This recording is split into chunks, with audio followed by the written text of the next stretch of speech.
Hai, saya Samsul Razak daripada DMR Network. Okey, hari ini saya nak tunjuk cara bancuhan MaxT dengan betul. Okey. Jadi satu paket ni kita ada 2 program. Jadi sesuai untuk rakyat Malaysia dewasa. Okey. Lelaki dan juga wanita. Jadi kita masukkan air 200 hingga 300 ml ataupun saya ambil tengah-tengah 250 untuk satu sukatan satu paket MaxT. Jadi apa yang perlu kita buat, kita potong saja di penghujung ni.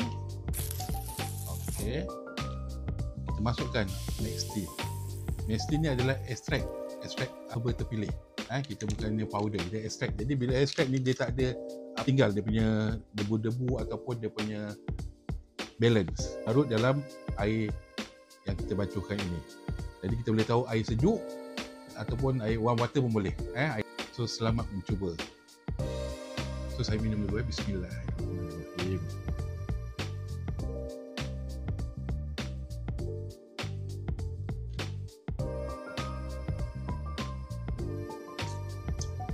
Apa?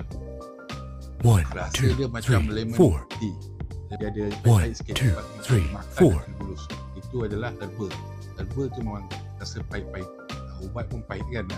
200 hingga 300 ml. Jadi kita masuk dalam shaker ataupun kita boleh masuk dalam botol mineral water. Botol mineral water kita boleh masuk yang kecil tu, kita buang sikit, kita goncang. Sama juga macam ni, kita goncang sehingga larut. Sehingga larut. Kita goncang sehingga larut.